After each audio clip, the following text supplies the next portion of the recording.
예, 독서 토론, 9주차 수업을 합시다, 여러분. 지난번에 단톡으로 안내했듯이, 우리 학교가 이제, 교양 과목하고 교직 과목은, 전반까지, 15주차까지, 이렇게 비대면으로 계속 수업을 하기로 했습니다. 일부 전공 과목만, 대면 수업을 하고, 어, 11월 들어서면은, 이제, 그, 백신 접종률도 70% 정도 될 거고, 그러면은 이제 위드 코리아가 아니라 말을 잘못했습니다. 위드 코로나, 코로나와 함께 간다 이 말이죠. 독감처럼. 이제 그럴 계획이긴 하지만, 그래도 여전히 1,500명 안팎의 확진자가 나오고 있는 그런 상황이어서 우리 광주 전남 지역도 여전히 10명 이내에 확진자가 발생하고 있죠, 날마다. 그래서 전면적으로 그 대면 수업하는 것이 여간 그 조심스러운 일이 아니죠. 그래서 학교에서 이렇게 종전에 이제 8주차 중간 시험 때까지는 비대면으로 하자고 그랬었는데 그 이후에도 이제 비대면으로 종강까지 이렇게 하게 됐습니다. 우리 독서 토론도. 아, 이제 그 대면 수업을 하면은 이제 그 수업을 비대면 수업을 했던 그런 것과는 좀 달리 그 계획을 했지만은 비대면 수업을 계속하기로 해서 어, 이제 지금부터 우리가 9주부터 15주까지 어떻게 그 커리큘럼을 짜고 수업을 할 것인가를 설명을 하겠습니다.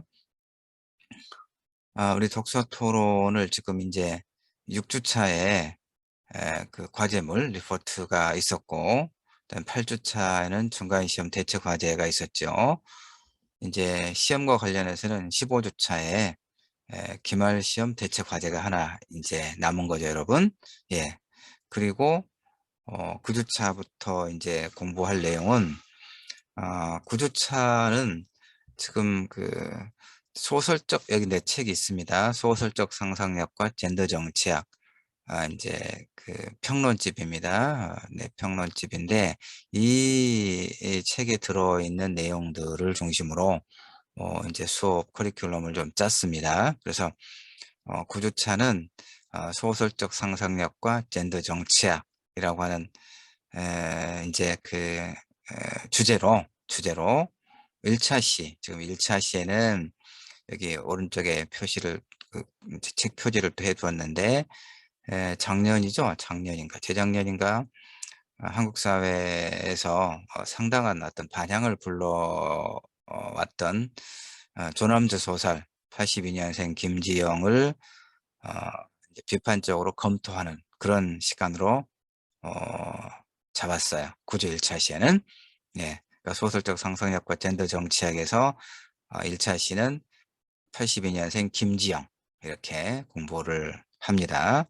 그리고 이제 2차 시, 고조 2차 시에는 아내들의 학교와 딸에 대하여를 볼 겁니다. 역시 소설적 상상력과 젠더 정책 두 번째 시간으로 3차 시에는 서른의 반격이라고 하는 소설을 볼 겁니다. 소설적 상상력과 젠더 정치학 3번 이렇게 해서 그래서 9주차는 내 책 소설적 상상력과 젠더 정책에 들어있는 그 세 편의 평론 각각 82년생 김지영 그리고 아내들의 학교와 딸에 대하여 그리고 서른의 반경 이렇게 해서 9주차는 페미니즘 비평, 페미니즘의 관점에서 그 쓰여진 소설을 또 페미니즘의 관점에서 읽어내는 그런 비평 공부를 합시다.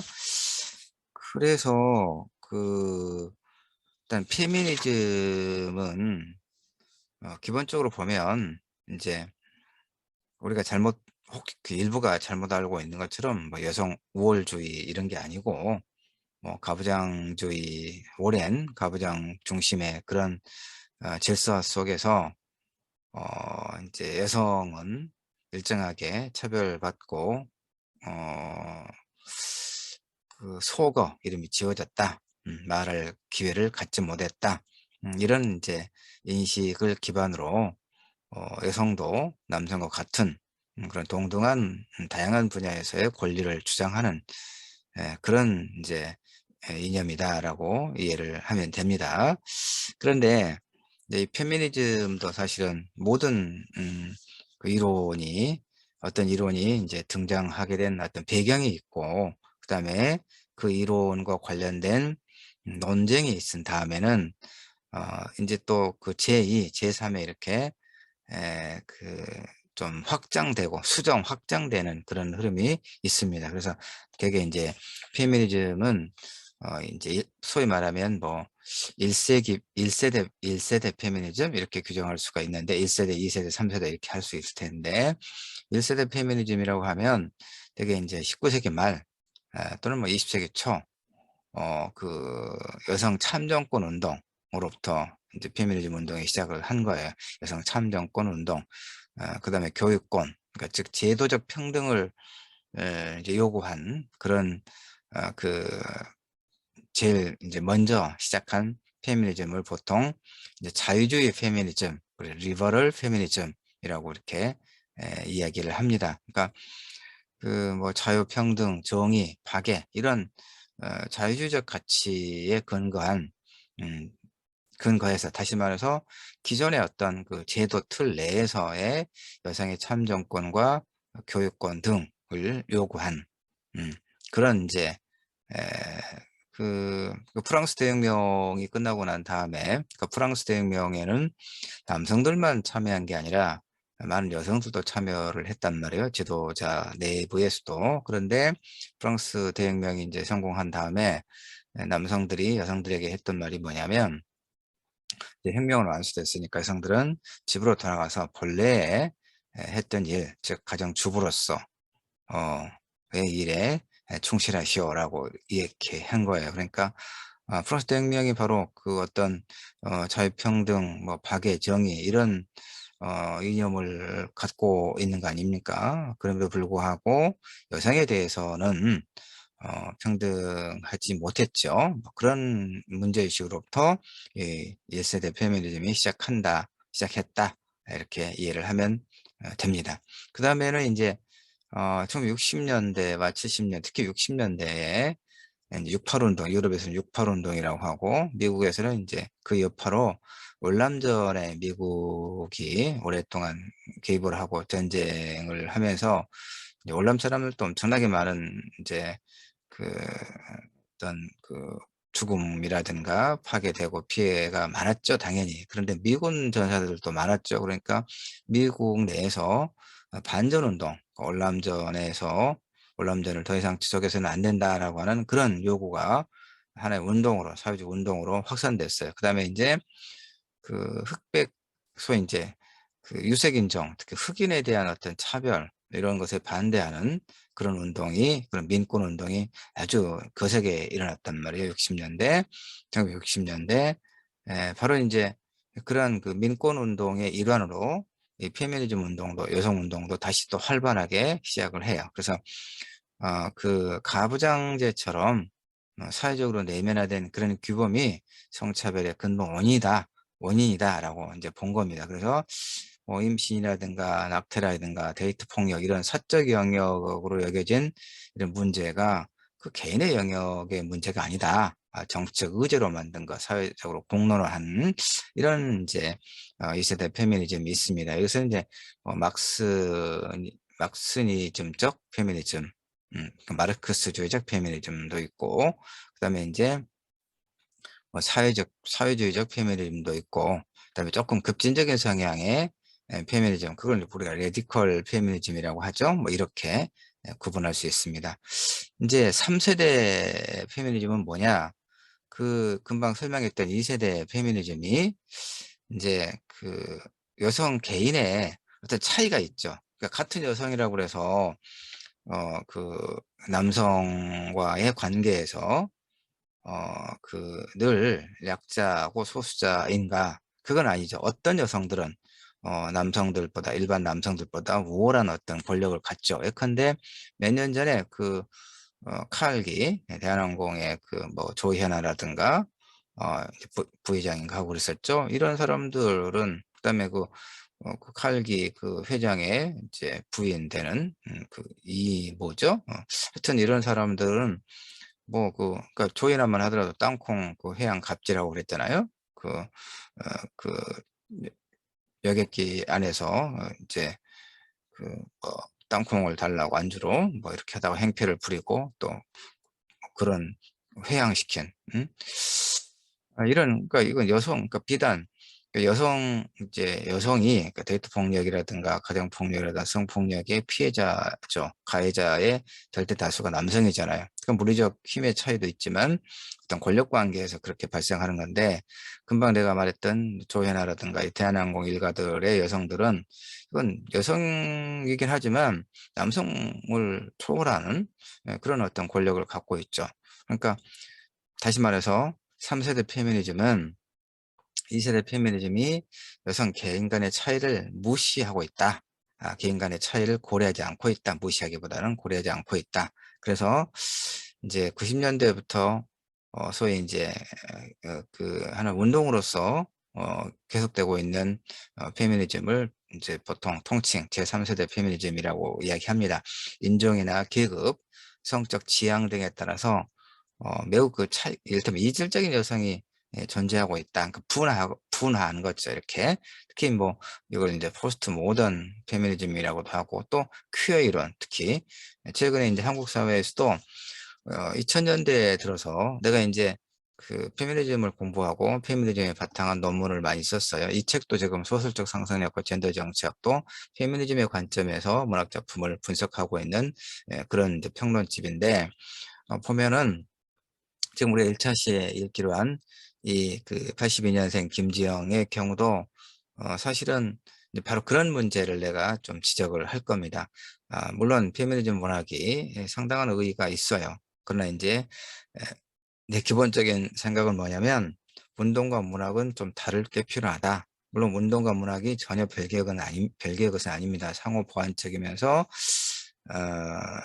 그러나 이제 문학의 경우는 날 것 그대로의 그것은 아니어야 된다. 문학은 하나의 예술의 분야이기 때문에 그다음에 문학의 언어는 정서적 소통을 목적으로 하는 언어다. 즉 감동이라고 하는 그런 구조를 통해서 독자를 만나야 되는데 이제 일부 한국의 그런 페미니즘 음 운동을 말하는 게 아니고 운동과 문학이 전혀 별개는 당연히 아니지만 문학의 경우에 있어서는 소위 운동과 문학에 대한 운동과 문학에 대한 어떤 구분이랄까 문학만이 가지고 있는 어떤 특장을 잘 살리지 못하고 있는 작품들이 들어있더라. 대표적인 건 이제 조남주 소설 82년생 김지영인데 조금 이따 뒤에서 이제 이야기를 하겠지만 이 조남주의 82년생 김지영 같은 경우는 100만 명 이상의 되면 책이 100만 권 이상이 팔렸어요. 한국 문학에서 이제 책이 어떤 소설이 100만 권 이상이 팔렸다, 100만 부 이상 팔렸다라고 하는 것은 영화가 1000만 관객을 동원한 것과 같은 맞먹는 또는 초월하는 그러한 하나의 사건이에요. 소설이 100만 권 이상 팔렸다라고 하는 것은 물론 나중에 또 이제 일본과 중국어로도 번역돼서 상당한 호평을 받았다. 이제 그런 것에 힘입어서 또 영화로도 만들어지고 그랬죠. 영화는 뭐 그렇게 크게 이제 관객을 불러 모으진 못했고 오히려 이제 이 소설과 관련된 어떤 상당한 어떤 논쟁이 많이 있었죠. 한국 사회에서. 그러니까 100만 권 이상이 팔렸다. 산술적으로만 하면 최소한 100만 명 정도는 이 소설을 읽었던 얘기 아닙니까? 근데 이제 30대 되게 여성들이 그러니까 이 소설은 이제 소위 기획 소설이에요. 독자층을 겨냥을 하고 그러니까 30대 주부 그다음에 대학을 나온 중산층 여성을 타켓으로 한 거예요. 그래서 그 여성들을 이제 문제는 일반화하는 거야. 일반화. 아까 제3세대 페미니즘에서 비판했던 게 뭡니까? 2세대 페미니즘이 여성 간의 차이를 충분하게 고려하지 않은 그래서 여성을 일반화한 그런 이제 오류를 지적을 하고 여성 간의 차이를 좀 더 이제 차이를 중심으로 소위 페미니즘 운동을 펴나가고 있는 것이 이제 그 3 세대 페미니즘이다라고 했잖아요. 그러고 보면 우리는 지금 2 세대 페미니즘의 그런 측면에 머물고 있지 않은가 이런 생각이 들긴 하고요. 그리고 좀 이따가 인제 82 년생 김지영은 본격적으로 이야기하겠지만, 그리고 또 하나는 이것만 이야기하고 인제 그 82 년생 김지영으로 넘어갈 건데, 결국은 그 인제 2000 년대 들어서 한국 문학의 큰 흐름 중에 하나가 페미니즘 운동이에요. 페미니즘 문학이니까 공부해야 돼요, 우리가. 그리고 또 인제 페미니즘 다음에 또 주목받고 있는 게 퀴어 이론, 퀴어. 퀴어는 동성애를 이야기하죠. 여성 동성애는 레즈비언, 남성 동성애는 게이라고 하는데 이걸 합해서 퀴어라고 이야기합니다. 퀴어 이론. 인제 고 부분까지 우리가 공부를 할 여력은 좀 없겠다 싶어요. 그래서 구두차는 이렇게 1, 2, 3 차 시에 소설적 상상력과 젠더 정책을 공부하고, 그다음에 퀴어에 대해서 내가 따로 어떤 주차로 지금 그 설계를 해 놓지 않아서 이 주 2차 시, 2차 시의 앞부분에서 조금 설명할 수 있도록 할게요. 자, 이렇게 인제 구조는 소설적 상상력과 젠더 정치학, 페미니즘의 관점에서 몇 편의 소설들을 분석하는 공부를 9 주차에 하고, 10 주차에는 타자로서의 장애 여성, 장애인 문학, 특히 인제 장애인 문학과 또 여성 장애인을 대상으로 한 문학을 살펴보려고 해요, 10 주차는. 11 주차는 다문화 소설과 유목적 주체, 그러니까 다문화 사회에서의 여성의 삶을 다루고 있는 인제 문학 작품을 인제 읽으면서 공부를 하고, 12 주차는 순수 문학과 정치적 모식, 그러니까 20 년대에 김동유의 소설, 그다음에 김영랑의 시를 중심으로 순수 문학이란 과연 뭔가, 이런 공부를 12 주차에 좀 하려고 해요. 13 주차는 연애관의 탈浪漫화. 그러니까 70 년대부터 그 연애를 바라보는 하나의 관점이 어떻게 이렇게 변모해 왔는가를 소설을 통해서 읽어보는 그런 시간. 14 주는 재난서사에서 종교적 상징과 파국의 의미, 재난서사. 서사는 소설을 이야기합니다. 그다음에 마지막 15 주차는 인제 그야말로 문학과 모든 문학이 인간의 문제를 중심에 놓고 다루고 있는데, 15주 마지막 주차에는 멋진 신세계, 예, 멋진 신세계를, 이 고전 소설이죠. 고전 문학이죠. 예, 고전 문학을 다시 한번 보면서 그 멋진 신세계를 이제 마지막 주에 배치한 이유가, 15 주차에 배치한 이유가 도대체 인간이란 무엇인가를 좀 더 좀 더 그 중심에 놓고 살펴보고자 하는 의도가 있어서 이렇게 커리큘럼을 쭉 배치를 했어요. 알겠죠, 여러분? 자, 음 인제 뒷부분에 뭐 한 30분 정도 어 82 년생 김지영, 그 부분에 대해서 또 설명을 차분하게 또 하도록 하죠. 편집해서 여러분에게 또 제공할게요. 예, 여러분 안녕하세요. 독서 토론 공부를 합시다. 아, 이제 9주차를 공부를 할 텐데, 지금까지 우리가 8주차까지, 그러니까 내가 강의 계획서에 여러분에게 이제 안내를 어떻게 했냐면, 8주차까지는 이제 그 외국 문학 작품을 같이 읽어보고, 9주차부터는 우리나라 작품들, 현대문학 작품을 읽겠다, 이렇게 그 구분을 해서, 뭐 구분이라기보다는 그렇게 이제 안내를 했었죠. 그래서 우리가 그동안에 공부했던 것을 한번 검토를 해 보면은, 뭐 1주차에서는 전반적으로 우리가 한 학기 동안 어떻게 수업을 함께 그 협력해서 좋은 내용의 수업을 할 것인가를 설명을 했고, 2차 시에는 토론 수업에 의해 방법들도 공부를 했군요. 3차 시에는 문학을 읽는다는 것은 어떤 의의가 있는가 이런 것들 이렇게 1주차에 공부를 했었죠. 2주차에는 우리가 이제 비대면으로 수업을 하기 때문에 그 리포트도 그렇고 그다음에 중간고사 대체, 기말고사 대체 이렇게 최소한 3번의 리포트를 써야 하기 때문에 여러분에게 그 리포트 작성법 특강을 2주차에 했죠. 그때는 뭐 우리 독서 토론 수업뿐만이 아니라 뭐 사고 표현이라든가 이렇게 내가 하고 있는 수업들에 공통적으로 리포트 작성법 특강을 한 바 있지요. 그리고 우리가 3주차에는 이제 그 페스트를 읽었죠. 알베르 까뮈 페스트를 읽으면서 공동체의 위기와 책임 윤리 이런 공부를 좀 했습니다. 4주차는 하퍼리의 앵무새 죽이기 읽었죠. 그러면서 이제 편견과 차별의 문제 함께 생각해 보았고 5주차에는 공부를 또 많이 했어요. 여러분에게 좀 너무 많이 부담을 주나 좀 반성하고 있습니다.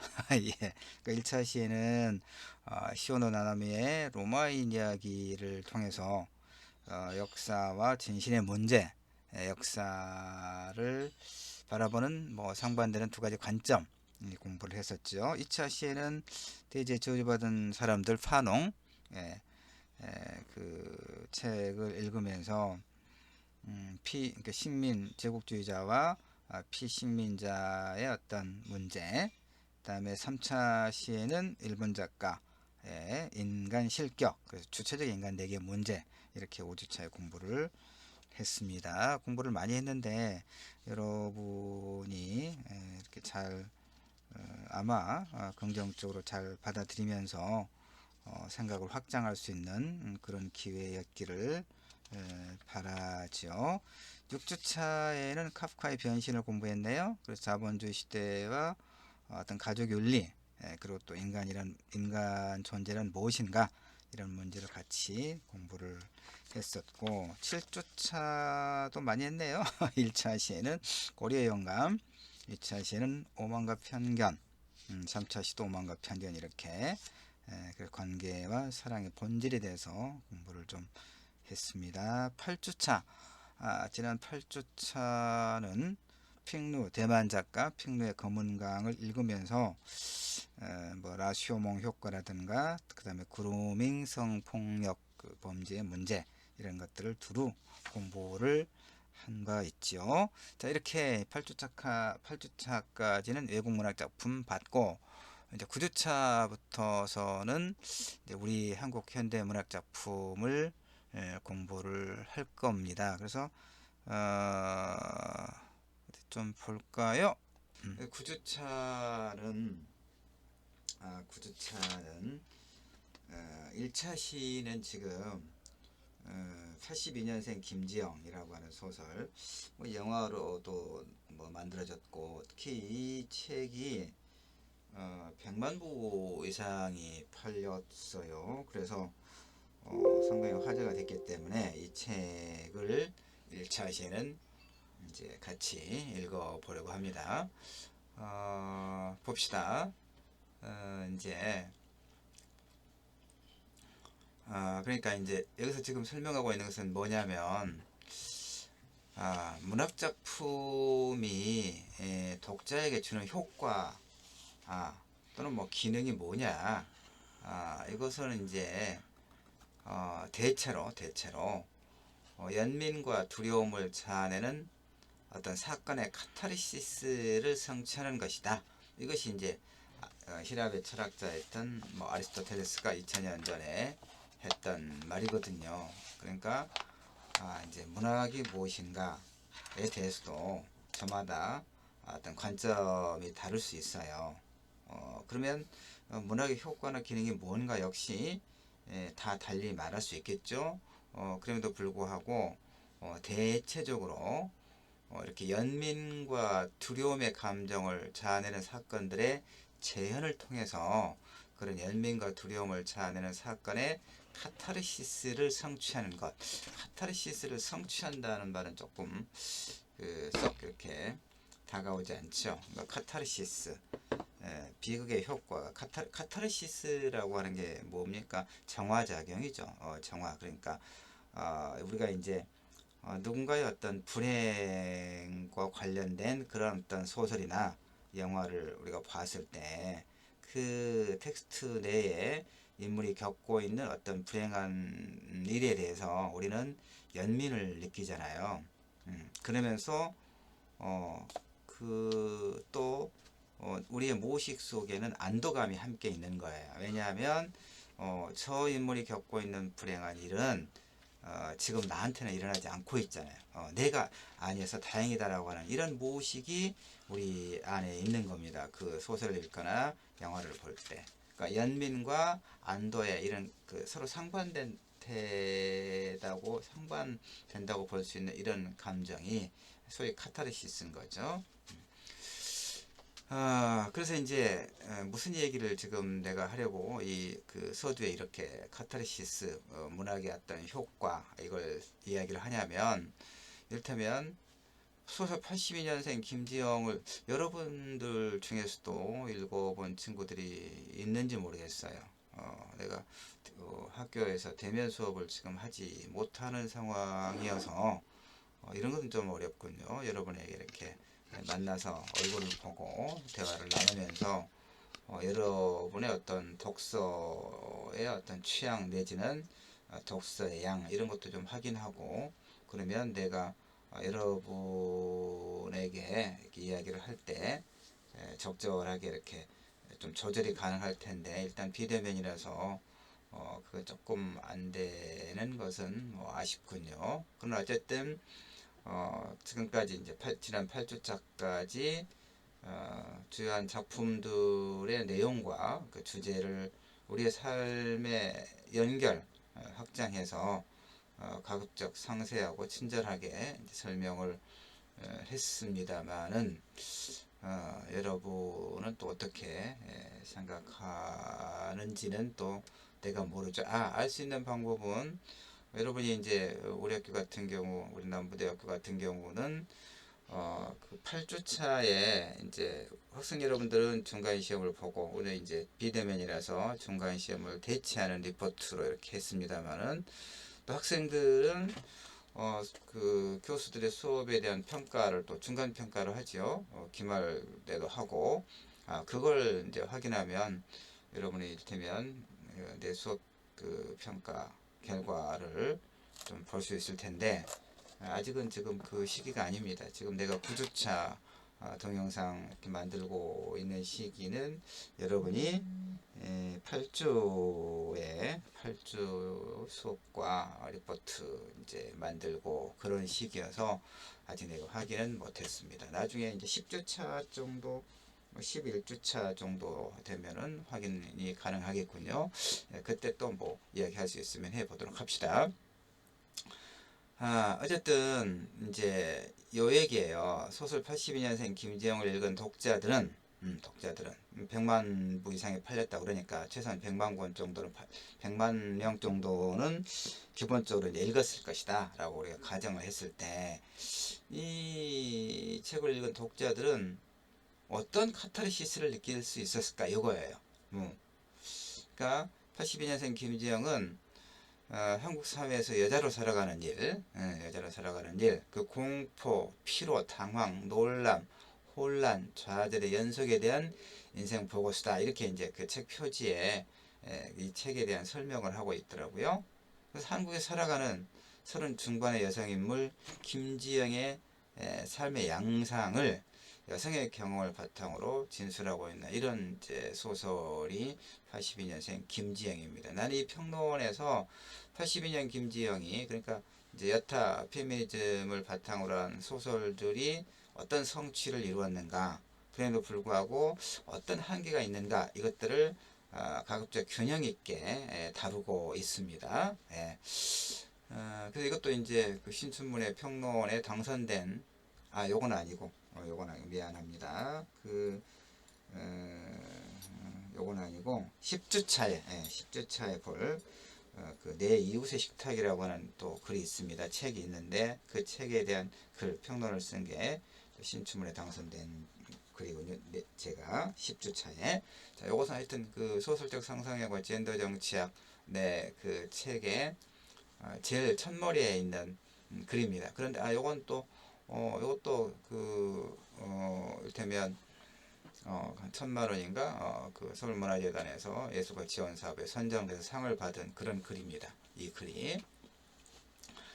자, 그래서 이제 그렇다는 것이고, 자, 근데 이제 우선 이 소설을 일단 내가 좀 비판적으로 보는 게 이거예요. 누구에게나 무슨 얘기냐면 이 82년생 김지영은 그야말로 이 작가가 조남주라고 하는 작가가 상당히 그 영민하죠. 그러니까 무슨 얘기냐면 1년에 이제 그 어떤 여성 혐오라고 하는 어떤 우리 사회의 어떤 문제, 그러니까 강남역 10번 출구에서의 그 여성에 대한 무참한 살해 사건을 기점으로 그 점화했던, 그리고 이제 뭐 문화예술계 미투라든가 이런 어떤 일련의 흐름 속에서 이 작가는 이제 이 소설을 쓴 건데 구상을 했겠죠. 구상을 한 건데 할 때 이 제목을 보면 82년생, 82년에 태어난 여성들 중에서 가장 그 이름이 많은 이름이 지영이라고 하는 이름이었나 봐요. 그다음에 성은 우리는 뭐 김이박이죠. 그러니까 즉 보편성을 겨냥하는 거예요. 보편성이라고 하는 게 뭐냐면 두루 통하는 일반적인 그런 의미거든요. 그러니까 이 82년생 김지영의 인물은 이제 오늘날 지금 보면 이제 이 소설이 발표됐던 시점을 보면 30대 중반, 그 대학을 졸업하고 30대 중반의 중산층 여성이거든요. 그러니까 한국의 여성 가장 이제 그 일반적인 그런 어떤 사례를 들고 있는 거예요. 그런데 내가 이제 이걸 비판적으로 하고 있는 건 뭐냐면 누구에게나 적용되는 보편적 삶이 있을까? 없다. 나는 이렇게 봐요. 자, 그 다음에 또 한 가지는 뭐냐면, 그러니까 우리의 삶은 단순하지 않다는 얘기예요. 비슷할 수는 있지만 그 맥락이 다르고, 그러니까 모두는 각각의 삶을 살고 있는 거죠. 물론 크게 보아서 가부장제, 남성 중심주의적 그런 어떤 사회 속에서 일단 뭐 가정 폭력이라든가 데이트 폭력이라든가 이런 어떤 뭐 성폭력이라든가 이런 어떤 문제에 있어서 이제 많은 수가 남성들이 이제 물리적 힘이 강하고 그런 것 때문이겠는데, 일단 가해자가 남성이 이제 대다수고 여성이 가해자가 남성이 많고 피해자는 여성이 많은 것이 이제 수치로 드러나고 있잖아요. 이제 그런 것은 있지만, 그건 어쨌든 이 82년생 김지영에서 이야기하고 있는 이 소설의 인물 김지영의 삶이 30대 중반에 대학 나온 한국의 여성들의 삶을 보편적으로 이야기하고 있는가 하는 것은 저는 그렇지 않다고 보는 사람입니다. 그런데 많은 독자들은 또 공감하고 있거든요. 이건 내 이야기네 하고 그래서 이제 이 소설에 대해서는 상당한 어떤 긍정적인 반응과 함께 또 일정한 이제 비판이 좀 있고 그렇습니다. 일반 독자들, 여성 독자들의 입장에서는 내 이야기하고 같다, 비슷하다. 그래서 공감한, 그러니까 100만 부나 팔린 거예요. 책이 100만 부 팔렸다는 얘기는 영화에 1,000만 관객이 들었다는 얘기와 같은 거거든요. 그래서 굉장히 성공한 소설이죠. 그 보편성이라고 하는 것 때문에 그렇죠. 그래서 영화로도 만들어지고 뭐 일본이나 중국에서도 이제 상당한 반응을 얻고 있는 것으로 우리가 알고 있습니다. 근데 이제 그 나처럼 문학을 이제 연구하고 평론하고 소위 문학 그 전문적인 문학 영역에서는 이 소설을 상당히 좀 인색하게 평가하고 있습니다. 이제 왜 그런가도 같이 공정하게 살펴보는 것이 우리 구조 1차 시의 수업 내용이죠. 어쨌든 누구에게나 적용되는 보편적 삶이란 없다. 나는 이렇게 생각하고요. 또 하나 이제 남편의 그 다양한 젠더 폭력의 피해 여성을 학습된 무기력이라고 하는 개념만으로 보게 될 때, 그러니까 이제 이게 그 어떤 문제냐면요. 아니 가정 폭력의 피해 여성이 아내가 남편의 남성의 그런 폭력에 데이트 폭력도 그렇고요. 왜 무기력하게 그런 그 폭력적 삶을 이겨내지 못할까? 이런 이제 우리가 이야기할 수가 있거든요. 그러니까 이걸 학습된 무기력이라고 보는 거죠. 그러니까 제가 이제 그 다른 또 공부를 했습니다만은 이야기를 들어보면 그 폭력을 행사하는 남편의 그 폭력에 아내가 여성이 깜짝 놀라죠. 그리고 분노하기도 하고. 그런데 이제 복잡한 생각이 들겠죠. 이혼을 해야 될 것인가. 근데 결혼한 지 얼마 되지 않았거나 또 이제 결혼해서 아이들을 키우고 있는데 그 이혼을 쉽게 결심한다고 하는 것은 정말 쉬운 문제가 아니죠. 그런데 폭력적 어떤 상황을 경험했다. 근데 이건 상당히 보통 일이 아니잖아요. 이 결혼 생활을 지속할 수 있을 것인가에 대한 어떤 상대에 대한 신뢰의 문제가 무너지고 그래서 그런데 이제 그런 경우에 많은 여성들이 어떻게 생각하냐면 피해 여성들이 어떻게 생각하냐면 저 사람 정말 괜찮은 사람인데 괜찮은 사람인데 술을 먹어서 술 먹고 바깥에 스트레스가 있어서 나한테 그랬거니 라고 다음에는 왜냐하면 가해 남편이 처음에 그렇게 폭력을 행사하고 대부분의 경우에 또 뭐 꽃다발을 사오고 라고 물어보거나 울면서 미안하다 다시는 그러지 않겠다라고 사과하고 그러는 경우가 많다는 거예요. 그러니까 여성들이 너무나 당황스럽고 아주 복잡한 생각을 하다가도 남편의 그런 태도를 보고 이거 믿어버린다는 얘기예요. 자신이 잘못했다 하고 사고를 하고 그러니까 안 그러겠지. 근데 이게 이 폭력이라고 하는 건요 습관성입니다. 습관성. 한번 그러면요 또 해져요. 그래서 또 해주고 또 하고 또 하는 겁니다. 그러면 피해를 겪는 여성의 입장에서는 무기력해지는 거죠. 그 다음에 이제 뭐 잘못했다고 말도 하지 않고 아주 그 진짜 정말 폭력적인 남편이 있다면 정말 무기력해지는 거죠. 실제로 이제 사건화돼서 보도된 걸 보면 뭐 이렇게 이혼하려고 하면 다 죽여버리겠다. 너희 친정식도 죽여버리겠다. 이렇게 이제 협박을 하니까 두려워서 그야말로 무기력해지는 거예요. 무기력이 뭡니까? 어쩔 수 없이 그냥 대항하지 못하는 그런 상황을 말하죠. 그러니까 다시 이야기하면 남편의 다양한 젠더 폭력의 피해 여성을 학습된 무기력이라고 하는 개념만으로 본다면 이게 어떤 문제가 있냐면 그들이 실제 무기력하지 않아도 또 무기력하게 보일 수가 있다는 거예요. 그래서 그런 점에서 볼 때 이 소설의 여성인물 김지영을 현재의 삶을 살고 있는 여성의 보편적 삶으로 자리매김하는 것은 소설의 해석과 그것의 기능을 논할 때 매우 조심스럽게 접근할 문제다. 이것이 이제 내가 이 글에서 문제 삼고 있는 부분입니다. 자, 그 다음에 이제, 여러분이 이제 이 글을 읽고 책을 읽을 때 좀 그 바로 이해하기가 어려운 그런 부분도 있을 거예요. 이제 나는 전문적으로 문학을 공부를 했기 때문에, 그 다음에 이게 평론이고 그러기 때문에, 어떤 그 개념이나 용어 이런 것들이 조금 그 쉽게 바로 이해 안 되고 좀 어려운 말들이 있을 수 있습니다. 근데 그런 것들 때문에 여러분이 뇌세포를 그 죽일 정도로 고민을 할 건 없습니다. 그냥 편하게 쭉 읽어가면서 자신이 이해할 수 있는 것만 이해하면 되는 거예요. 알겠죠? 그래서 내가 지금도 내가 이제 강의 설명하면서 그 쉽게 쉬운 부분만 그 부분만 설명을 해도 여러분이 이 82년생 김지영과 그 다음에 그것에 대해서 쓴 내 글의 핵심적인 내용이 무엇인가를 그렇게 어렵지 않게 이해할 수 있도록만 지금 설명하고 있는 겁니다. 그러니까 여러분이 행여 자료만 보고 강의를 듣지 않는다거나 그러면 여러분 어려워져요. 그 자료도 보고 강의도 듣고 알겠죠? 이제 그 15주차는 기말시험 대체 과제를 볼 겁니다. 우리가 아마도 비대면으로 이렇게 쭉 그 기말까지 갈 것 같으니까 기말 대체 리포트를 내도록 할 건데, 뭐 시험이든 리포트든 어쨌든 이제 9주차부터는 한국문학 작품을 공부를 하는 거고, 그 다음에 이제 내 책, 그 소설적 상상력과 젠더 정치학의 내용들을 공부를 하는 거니까 어차피 이제 이 내용 안에서 이 책들 내에서 그 시험을 보게 될 거예요.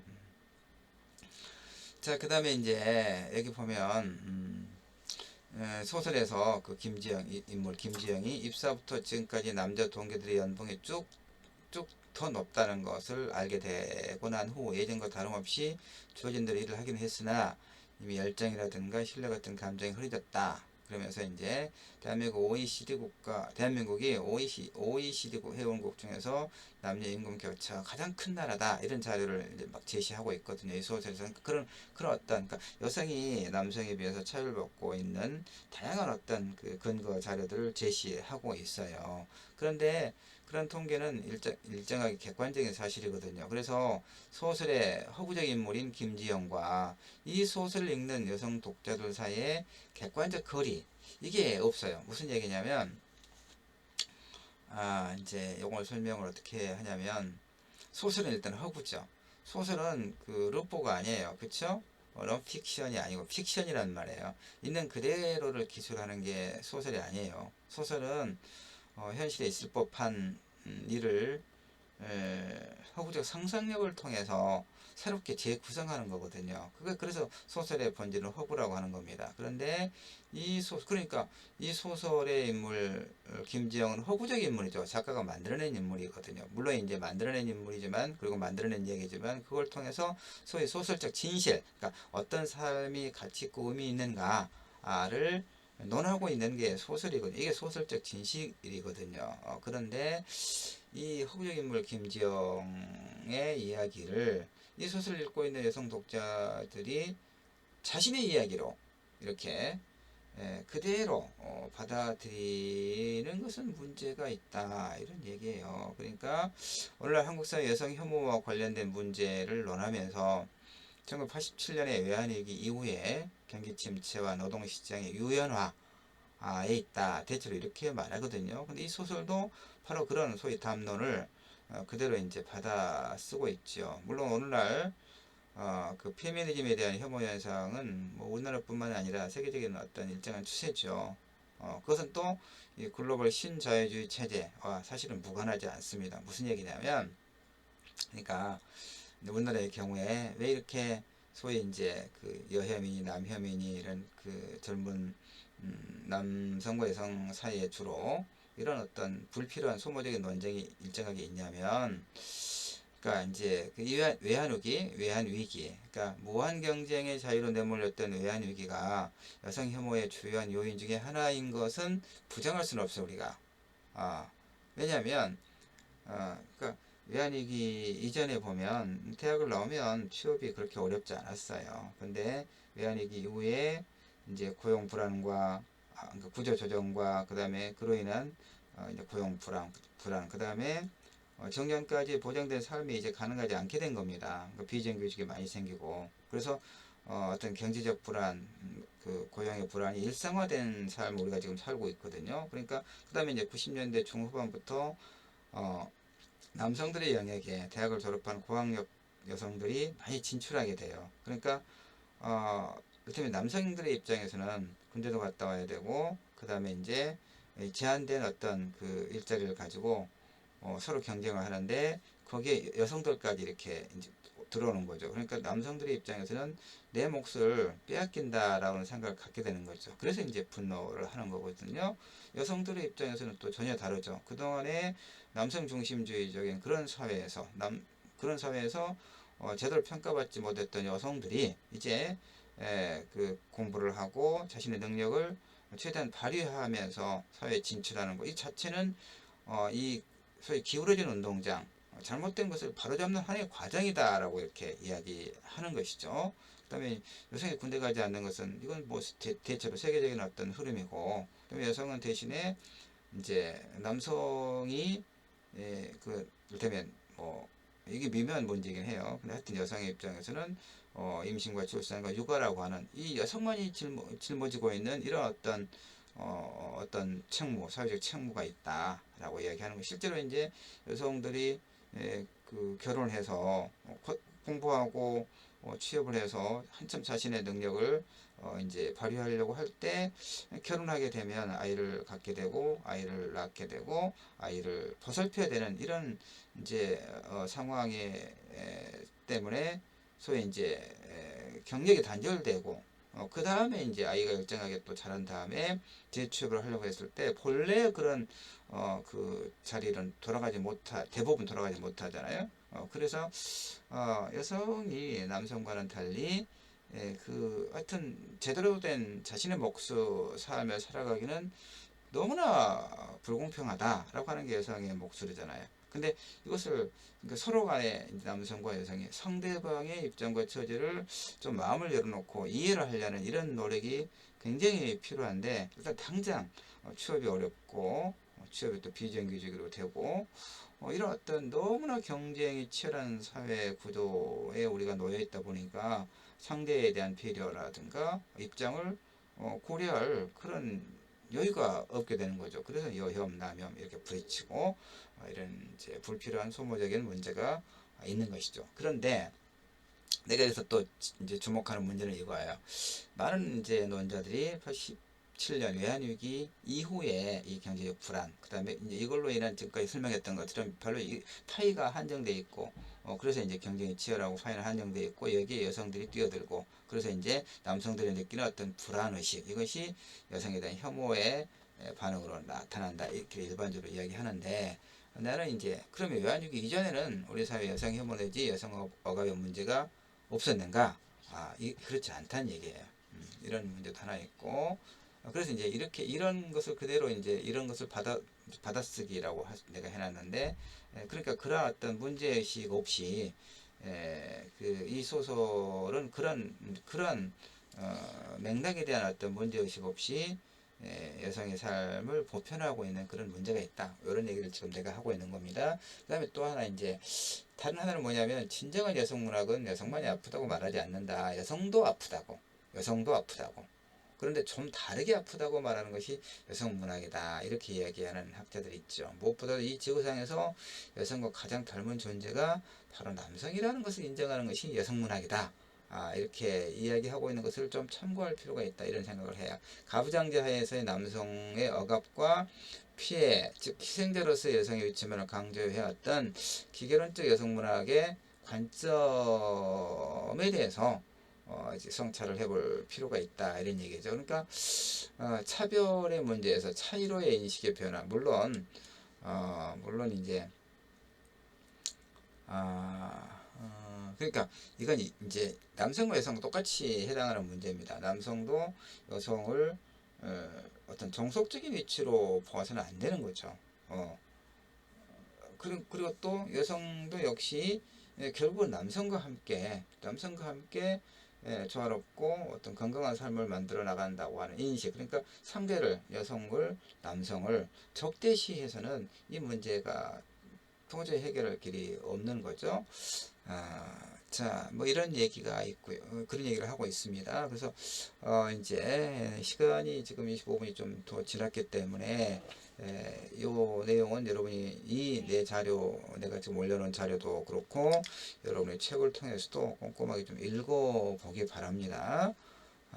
그 다음에 이제 하여튼 이 소설의 여성인물 김지영과 자신을 동일시하는 많은 여성 독자 사이에 그 서로 감정적 연결에는 소설의 서술자를 통해 전달되는 여성인물의 단성적인 목소리, 서술자의 단일한 해석 틀에 갇혀있기 십상인데, 여성이 가부장제 희생자이면서도 주체적 행위자라는 것을 의도적으로 탈각하는 오류. 무슨 얘기냐면, 여성은 가부장제의 희생자라고 볼 수 있죠, 일단. 그러면서도 자신의 삶을 만들어 나갈 주체적 행위자라고 하는 것을 이제 의도적으로 또는 무의식적으로 인정하지 않는 것이 이 소설이 가지고 있는 상당한 한계다. 이렇게 이야기할 수가 있습니다. 그 다음에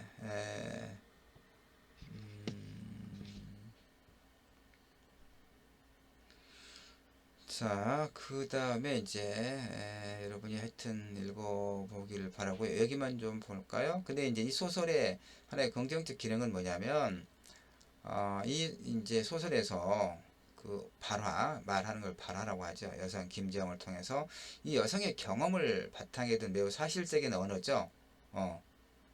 매우 사실적인 언어죠. 그러니까 결국은 오늘날 이제 가부장제 남성 중심적인 그런 사회에서 이제 여성이 많이 진출하고 있고 평등한 어떤 의식이 많이 이제 고양되고 있음에도 불구하고 여전히 어떤 의식과 모식 제도와 이런 어떤 측면에서 여성 입장에서 볼 때는 남성과 동등한 어떤 삶의 구현이 아직 멀었다라고 보는 것이고, 실제로 이제 실제적인 측면에서 본다면 뭐 데이트 폭력이나 가정 폭력이나 성 폭력에 있어서 절대 다수의 피해자가 여성이라고 하는 그런 현실에서 볼 때 이 바로 그런 어떤 여성의 어떤 보편적인 억압과 차별의 문제를 여성의 목소리를 통해서 들려주고 있고, 그래서 이런 젠더 담론을 다시 환기시키고 있다는 이런 어떤 이제 긍정적인 측면은 좀 있죠. 그럼에도 불구하고 문학이라고 할 때 문학의 어떤 미학적인 측면은 이제 매우 좀 부족하다. 뭐 이런 이야기를 일단 할 수가 있습니다. 일단 1차 시는 여기까지 하겠습니다. 여러분이 잘 읽어보기를 바랍니다.